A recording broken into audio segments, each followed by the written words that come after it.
में चला जा रहा था। लगता था उसके दिमाग में कोई उलझन है जिसे वह सुलझाने की कोशिश कर रहा था। सड़क पर आगे बढ़ते ही उसके सामने चीकू खरगोश भागा। बबलू का पैर उसके ऊपर पड़ने ही वाला था कि चीकू जोर से चिल्लाया। उसकी आवाज सुनकर बबलू ने अपना पैर पीछे खींच लिया। कहाँ खोए हो बबलू भाई? कहीं नहीं, बस कुछ ऐसे ही सोच रहा था। किस बारे में? तुम जानकर क्या करोगे? शायद मैं तुम्हारी कुछ मदद कर सकूं। तुम तो जानते हो आजकल वन में कितनी चोरियां हो रही हैं, पर चोर का कोई अता पता ही नहीं है। इस बात को लेकर वन के सारे प्राणी चिंतित थे। वे वहाँ खुद को सुरक्षित महसूस नहीं कर रहे थे।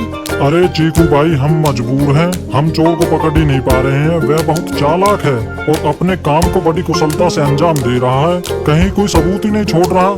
हमारे राजा इस बात को लेकर बहुत चिंतित हैं। यही कारण है कि हम सब इस बारे में सोच रहे हैं। अब तुम मेरी इसमें क्या मदद कर सकते हो?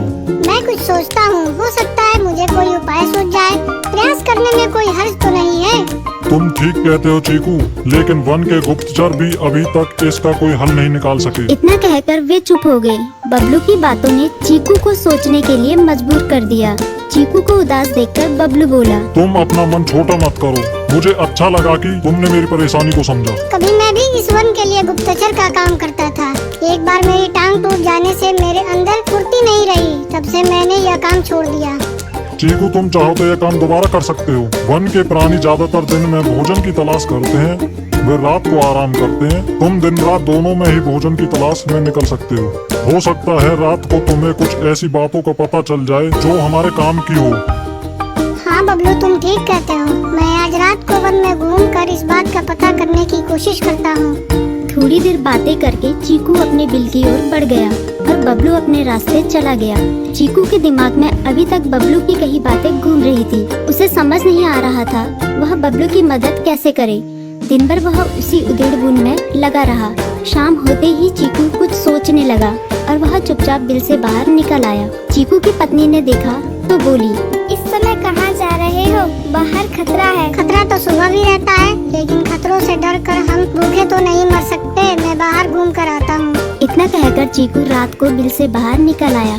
कुछ दूर जाकर उसकी नजर बंकू उल्लू पर पड़ी, जो कुछ ही दूरी पर था। वह पेड़ की डाल पर बैठा अपनी गर्दन चारों तरफ घुमा रहा था। वह तेजी से पेड़ की एक डाल से दूसरी डाल पर उड़ रहा था। बंकू की नजर उस पर नहीं पड़ी थी।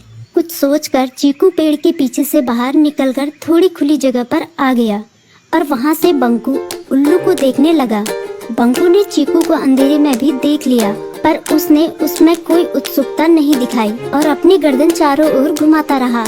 चीकू बड़ी देर तक बंकू की हरकतों पर नजर रखे रहा। वह थोड़ी देर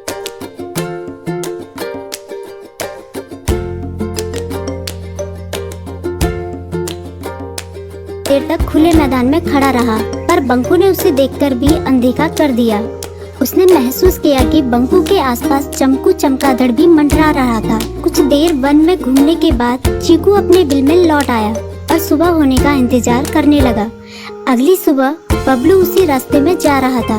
रास्ते में चीकू उसका इंतजार कर रहा था। आज बड़ी जल्दी आ गए बबलू। हाँ, आजकल मुझे चिंता की वजह से नींद नहीं आती। कोई नई खबर है क्या? यकीन से तो मैं नहीं कह सकता, पर मैं तुम्हें ऐसे प्राणी का नाम बता सकता हूँ जो शायद चोरों की मदद कर रहा है। कौन है वो? बंकू उल्लू। इतना कहकर चीकू ने रात की घटना उसे ज्यों की त्यों सुना दी। इसे सुनकर बबलू का माथा ठनका। बबलू की आंखें चौंधिया गई। तुम ठीक कह रहे हो। मुझे आज रात बंकू और चमकू पर नजर रखनी होगी। इतना कहकर वे दोनों अपने अपने रास्ते चले गए। बबलू रात को अपने साथियों के साथ बंकू पर नजर गड़ाए रहा। उसकी संदिग्ध गतिविधियों को देखकर बबलू ने उसे उसके साथियों चंकी और संकी लोमड़ के साथ पकड़ लिया। बबलू ने सख्ती से पूछताछ करनी शुरू कर दी।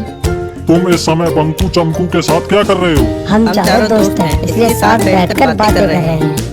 चमगादड़ और उल्लू की दोस्ती तो समझ में आती है, पर लोमड़ के साथ दोस्ती कैसे हो सकती है? सख्ती से पूछने पर दोनों ने अपना जुर्म कबूल कर लिया और सभी चोरियों के बारे में बताया जो उन्होंने कुछ दिन पहले वन में की थी। बबलू ने उनके चोरी का सारा सामान भी बरामद कर लिया। बंकू और चमकू को अभी तक समझ में नहीं आ रहा था कि वो इतनी आसानी से कैसे पकड़ में आ गई। बबलू हाथी सुबह सवेरे